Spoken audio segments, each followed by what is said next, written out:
My dear guys, आज मैं literature and grammar का 12 सीरियल दे रहा हूं और बहुत ही इम्पॉर्टेंट ये सीरियल है आपके लिए। तो आइए हम लोग बिना देरी करते हुए पहले क्वेश्चन पे चलते हैं। If you lend Mohan a pen, he will lend it to someone else and never you will get it back. No error. तो देखो बच्चों, ये क्या है, आप देखें एरर कहाँ है। तो माय डियर गाइस, आपको पता है, पहले इसको समझ ले अर्थ।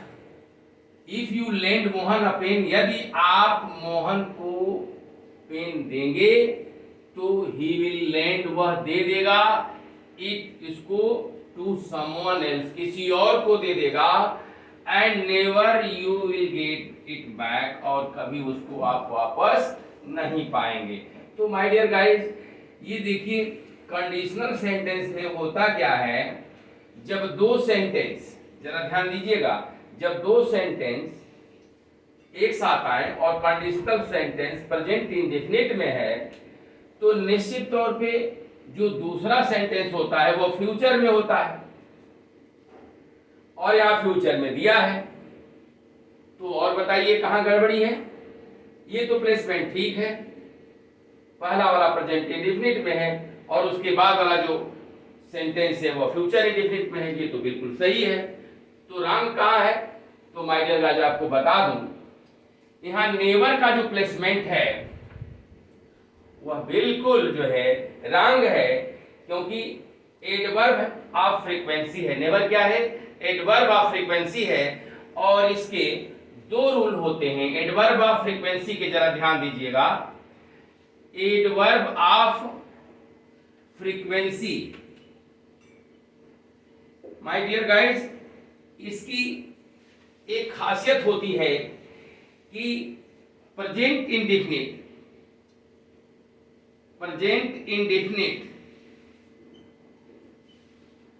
और पास्ट इंडेफिनिट टेंस में, माय डियर गाइस, ये तुरंत सब्जेक्ट के बाद होता है एडवर्ब ऑफ फ्रीक्वेंसी। जैसे ऑलवेज है, नेवर है, समटाइम्स है, बहुत सारे। जैसे आप देखिए, तो यहां ये ना तो पास्ट इंडेफिनिट है ना तो प्रेजेंट इंडेफिनिट है। सब्जेक्ट के तुरंत बात करते हैं प्रेजेंट इंडेफिनिट और फ्यूचर इंडेफिनिट में, अरे वो पास्ट इंडेफिनिट में।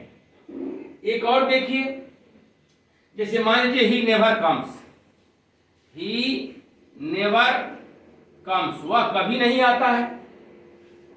पास्ट इंडेफिनिट में he never went, he never came, वह कभी नहीं आया। देखिए सब्जेक्ट के तुरंत बाद। लेकिन यदि हेल्पिंग वर्ब है तो एक तो रूल ये हो गया, दूसरा ये रूल होता है कि इसको हेल्पिंग वर्ब के बाद रखते हैं। तो जिस टेंस में हेल्पिंग वर्ब होता है उसमें हेल्पिंग वर्ब के बाद रखते हैं। जैसे मान लीजिए फ्यूचर इंडेफिनिट है, तो he will नेवर कम, वह कभी नहीं आएगा। माय डियर गाइस, यानी दूसरा कंडीशन यह है कि यह हेल्पिंग वर्ब के बाद आता है। तीसरा जो कंडीशन है, जो रॉन्ग यहां दिखा रहा है, वह डियर माय डियर गाइस, यहां इन्वर्जन का उपयोग किया है। किसका उपयोग किया है, इन्वर्जन। तो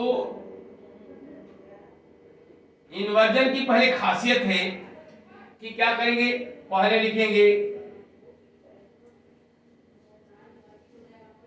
नेवर, उसके बाद लिखेंगे हेल्पिंग वर्ब, और उसके बाद लिखेंगे सब्जेक्ट। तो देखिए माय डियर गाइस, ये क्या है, पहले तो आप नेवर लिखेंगे, सीख है, नेवर, उसके बाद होगा विल, और उसके बाद होगा सब्जेक्ट यू। ठीक है। तो इसका अगर देखिए, अगर हम इसको कन्वर्जन में प्रयोग करना चाहते हैं तो पहले देना पड़ेगा डज, वो नेवर डज ही कम। देखिए अगर इसी बात को इन्वर्जन में देना होगा तो नेवर डज ही कम। और माय डियर गाइस यहां ध्यान दें, इन्वर्जन में होता क्या है, जो रूल होता है वह सीधे पलट जाता है, इन्वर्जन हो जाता है, उल्टा हो जाता है। तो ये नेवर के बाद क्या करेंगे, हेल्पिंग वर्ब। देखिए आपने हेल्पिंग वर्ब, उसके बाद लिखना सब्जेक्ट। तो माय डियर गाइस यही आपका रंग है। और ऑप्शन आपका क्या है, ऑप्शन आपका सी है और यही आपका रंग है। विल को अगर यहां रख देता तो सेंटेंस सही हो जाता। तो माय डियर गाइस बहुत प्यारा क्वेश्चन रहा। आइए हम लोग अगले क्वेश्चन पे चलते हैं। अब लिटरेचर का क्वेश्चन है, second number. The little man by Galsworthy is of.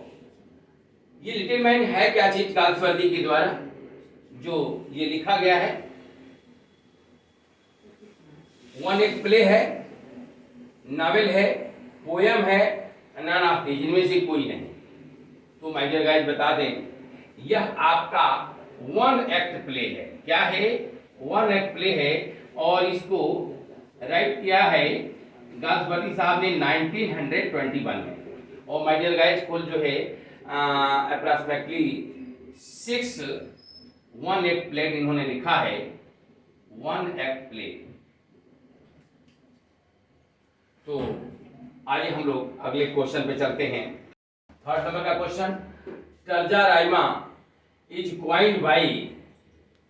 तर्जा rima को किसने क्वाइंड किया है, दाते ने, अरिस्टोटल ने, शैली ने, नन ऑफ दीज, इनमें से कोई नहीं। माय डियर गाइस आपको बता दें, इसको क्वाइंड किया था दाते ने।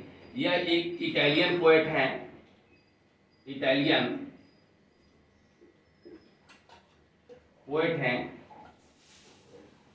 इनकी सबसे मशहूर एक बुक है the divine comedy. The divine comedy अक्सर पूछता है। आइए हम लोग नेक्स्ट क्वेश्चन पे चलते हैं। तो my dear guys, postponement or delay permitted in the suffering of a penalty or the discharge of an obligation. My dear guys, किसी के सजा को अगर स्थगित कर दिया जाए, थोड़ी देर की राहत दे दिया जाए, अथवा अगर उसको डिस्चार्ज कर दिया जाए, मुक्त कर दिया जाए सजा से, तो ऐसी स्थिति में हम उसको कहते क्या हैं, रेस्पाइट, एक्सपायर, स्प्लर्ज, स्कोर्ज। तो देखिए माय डियर गाइस आपका ये होगा रेस्पाइट, राहत देना। एक्सपायर में होता है डींगे मारना। स्प्लर्ज माने होता है मूसलाधार वर्षा। और स्कोर्ज में होता है अभिशाप, कैलामिटी। तो आइए हम लोग अगले क्वेश्चन पे चलते हैं। तो देखिए my dear guys, deviation from the right path, सही मार्ग से डेविएशन करना, भटकाना। सही मार्ग से भटकाने को क्या कहते हैं, एमालगमेशन कहते हैं, एल्यूमिनेशन कहते हैं, एब्रेशन कहते हैं, नन ऑफ दिस। तो माय डियर गाइस, एमालगमेशन माने होता है कॉम्बिनेशन, संयोजन। और एल्यूमिनेशन में होता है रोशनी। और एब्रेशन में होता है गुमराह करना। तो my dear guys, none of these, इसमें से क्या होगा, तो स्पष्ट हो गया। डेविएशन जो गुमराह करता है वही यही वर्ड है। एब्रेशन में होता है गुमराह करना। That's all my dear guys. मेरे चैनल को आप क्या करें, सब्सक्राइब करें, लाइक करें, प्रोत्साहित करें। थैंक्स।